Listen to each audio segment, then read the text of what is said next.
नमस्ते भारत।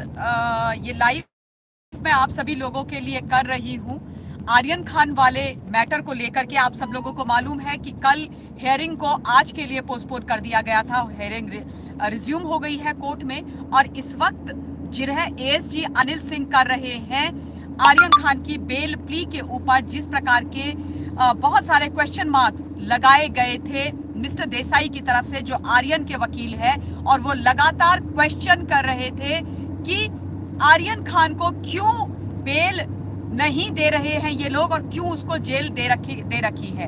तो अभी सबसे पहले एएसजी ने जो एक रेफरेंस दिया है केस का, वो केस है शौविक चक्रवर्ती का। शौविक चक्रवर्ती आप सब लोगों को मालूम है कि रिया चक्रवर्ती के भाई हैं। वो 2 महीने तक जेल में रहे थे एनडीपीएस एक्ट के तहत नारकोटिक्स के मामले में।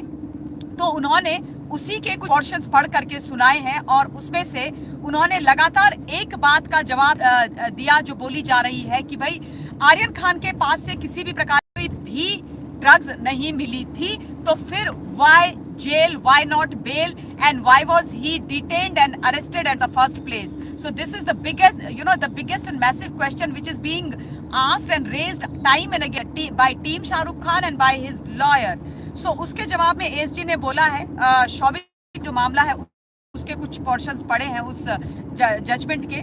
The High Court held that even if there was no recovery, the drug dealers, so bail cannot be granted. This was previous जो शौविक वाला मैटर है उसके बारे में। In the present case there are drugs dealers, Achit and Shivraj are drug dealers with whom the accused were in touch. वो कह रहे हैं कि भाई पहले वाले केस में भी ये बोला गया था कि even if there was no drugs found on the accused, परंतु उनके जो कनेक्शन है वो एस्टैब्लिश हुए थे ड्रग डीलर्स के साथ, इसलिए बेल नहीं दी जा सकती।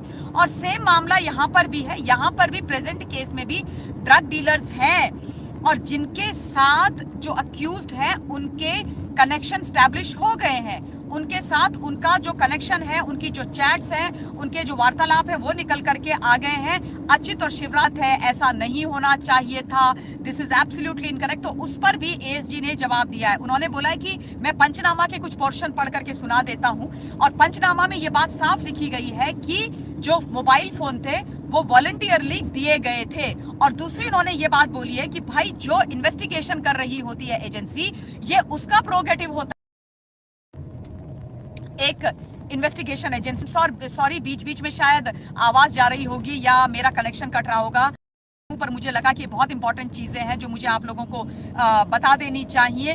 और वो बार बार ये भी बोल रहे हैं कि ये बात लगातार बोली जा रही है मेरे एबल फ्रेंड के द्वारा, यानी कि आर्यन खान के जो वकील हैं उनके द्वारा, कि एनडीपीएस एक्ट के तहत जो क्वांटिटी है, उन्होंने बार बार बोल रहे हैं ना कि क्वांटिटी बहुत कम है, इसलिए अगर पकड़ी भी गई है तो 1 साल की सजा हो गई। तो वो कह रहे हैं कि एनडीपीएस एक्ट के तहत क्वांटिटी का कोई लेना देना नहीं है अगर आपका कनेक्शन ड्रग डीलर्स के साथ स्टैब्लिश हो जाता है। क्योंकि बार बार ये बात आ रही है कि क्वांटिटी तो बहुत छोटी है या ड्रग्स नहीं मिली आर्यन के पास, और अगर मैक्सिमम पनिशमेंट होती है, ये कल मिस्टर देसाई ने बोला था, तो सिर्फ 1 साल की होगी।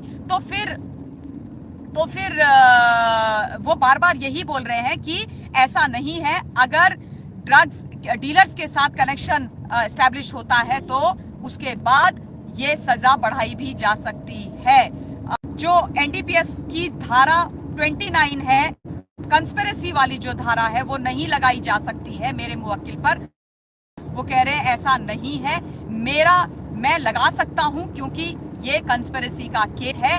इसमें बहुत सारी चीजें लगातार स्टैब्लिश हो रही हैं, बहुत सारे इंटरसेप्ट का किया हो रहा है, बहुत सारे सीजर्स हो रहे हैं और बहुत चीजें निकल करके आ रही हैं, जैसे कि इंटरनेशनल ड्रग डीलर्स के साथ कनेक्शन और बल्क में ड्रग्स खरीदने का मामला, उसकी चैट निकल करके आ रही है।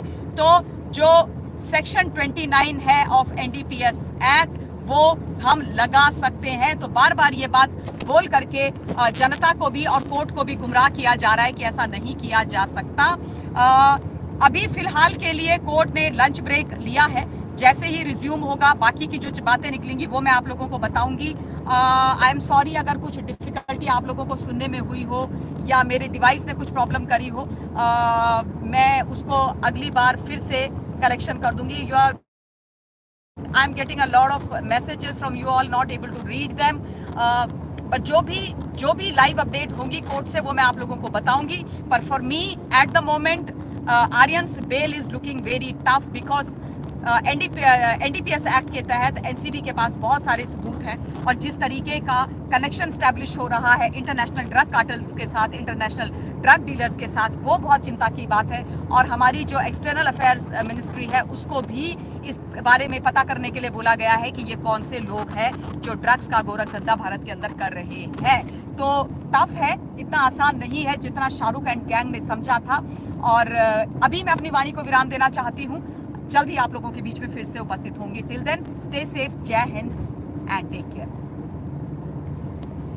साथियों, आरएसएस और बीजेपी इस देश में पूरी तरह से तानाशाही लागू करने पे उतर आई है।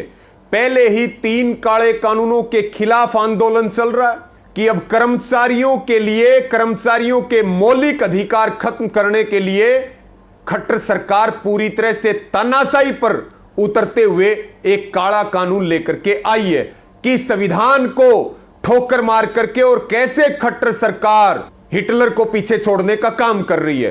कर्मचारियों के मौलिक अधिकार छीनते हुए ये कह रही है कि परिवार पे नजर रखना, अगर कहीं कोई आंदोलन में सम्मिलित मिले, यानी कि किसान आंदोलन में सम्मिलित मिले, तो उसको रोकिए। साथियों, मैं निवेदन करूंगा सभी कर्मचारी संगठनों से, सभी कर्मचारियों से कि वो इस काले नियम का, इस काले कानून का डट करके विरोध करें। आरएसएस और बीजेपी किसी को छोड़ने वाले नहीं है। ये संकल्प ले लो, इस आरएसएस और बीजेपी को उखाड़ फेंकना होगा, नहीं तो फिर जो है, नहीं तो फिर इस देश में तानाशाही लागू होकर के रहेगी।